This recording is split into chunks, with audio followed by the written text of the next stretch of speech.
Hello, my name is Martin Fry. I'm a licensed public adjuster, been so for over 20 years, primarily serving Florida, but I am licensed in a number of other states.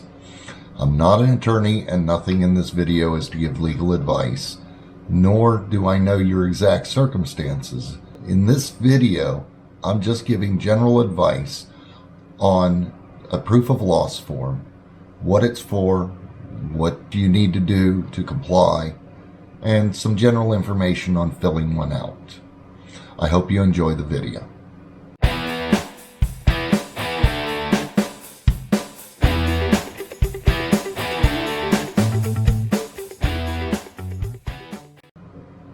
What is a proof of loss?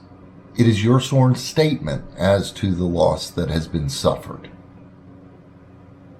It will describe the location, ownership, and value of the loss that has been incurred. The number one question I get on proof of loss forms is, why do I have to fill out a proof of loss?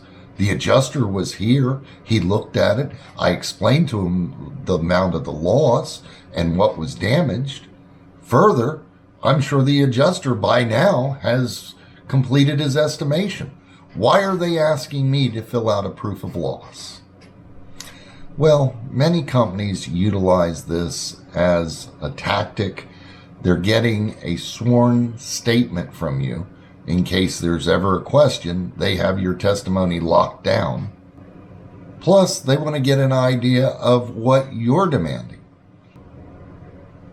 Recently, I've been seeing numerous requests for a sworn statement and proof of loss prior to issuing payments. These forms will be sent out already pre-completed with the amounts of the checks that they're issuing.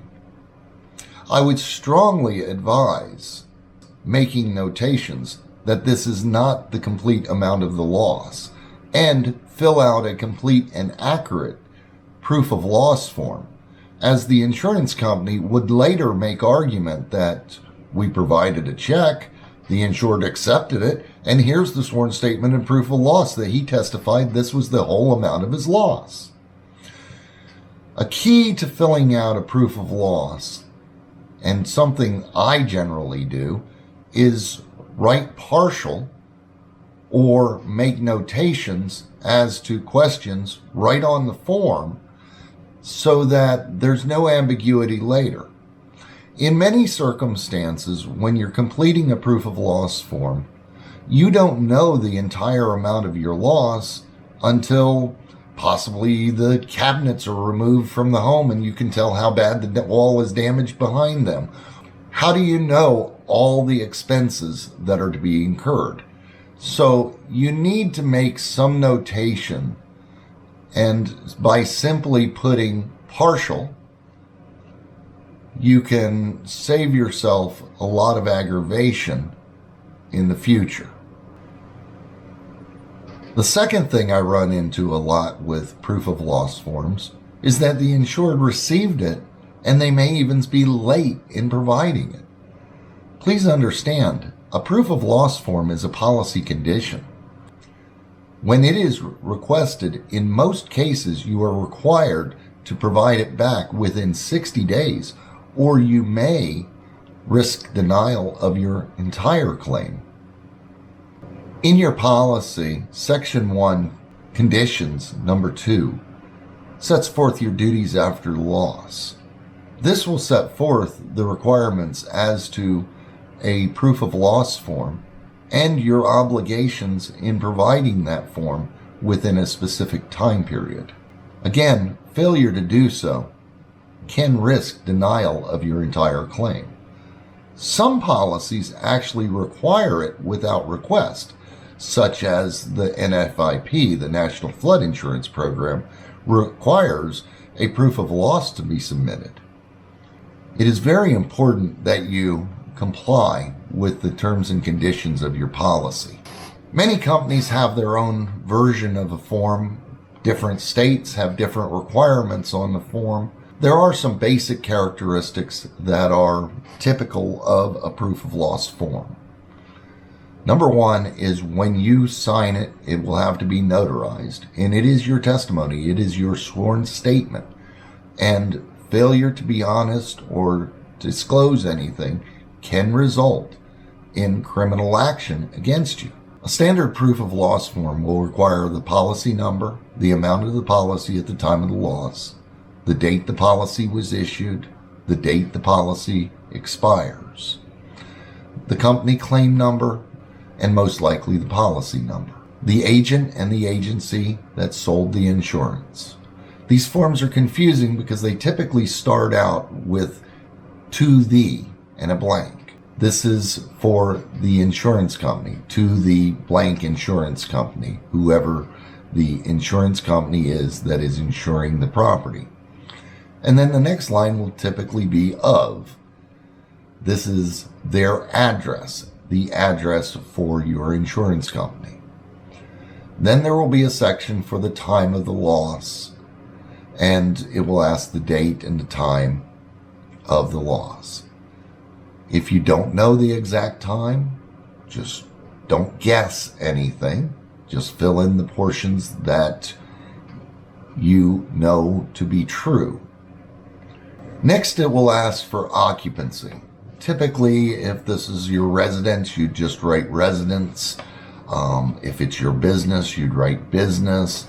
If it's a rental property, then you'd write that it's, what the specifics are for the occupancy of the property. What we'll typically ask is the title and interest. The title and interest is your interest in the property. So if you were the owner, you would write down owner. And then it asks for anybody else. And this is where your mortgage company, if you're doing a personal property claim and there's a loan on the furnishings, or if there's any rented items or anybody else's property, then it's a matter of putting whose interest it is. Next, it asks for changes, and this would be if there has been any changes in the interest. Say at the time you purchased the home, you had a mortgage, and since the purchase, you've paid off the mortgage, and there is no longer a mortgage, or any other circumstances that change the interest in the property. Typically next is the total insurance. This is the total amount of insurance, and this would be for the total amount of all coverages for which you can claim. Next, they ask for value. This is the value of the property prior to being damaged. If it's a dwelling or a structure, this is the amount of the items insured, not the land. So typically, if your home is insured for $400,000, that's the value placed on the structure and not including the value of the land. Next, they are asking for the amount claimed. This is whatever amount, if you have estimations or whatever your anticipations are for your damages to your property. Again, I strongly suggest that you make notation on the top of the form clearly identifying if the proof of loss form is partial, and then also making notation on the line next to the number.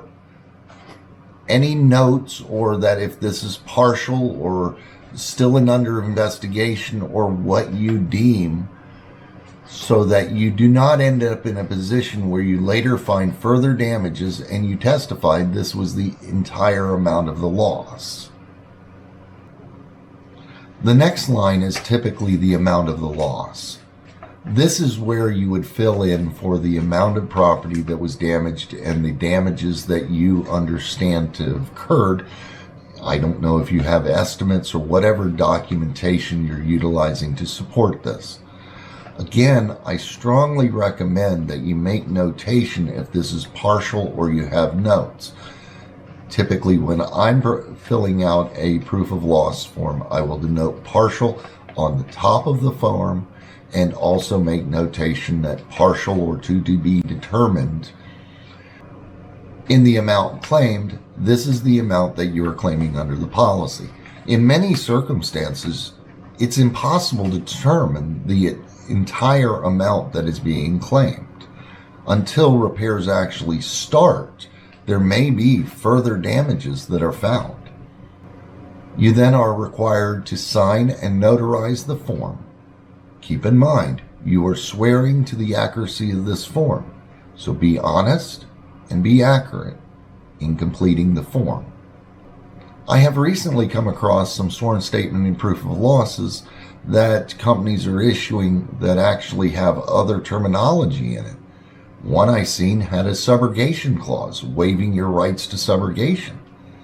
I do not recommend waiving any of your rights, and I would make notations on anything you disagree, or use a commonly used sworn statement and proof of loss rather than giving away your rights. In subrogation, it's my understanding that you stand first to collect your deductible or any damages you may have not been insured for. This may be something that you wish to discuss with counsel.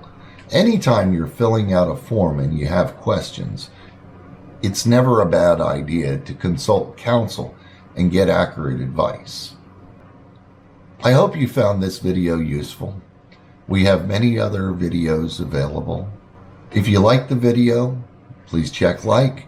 If you dislike the video, please let us know you dislike it, but please let us know why. If you have any questions or concerns or suggestions, please leave it in the comments. Thank you for watching.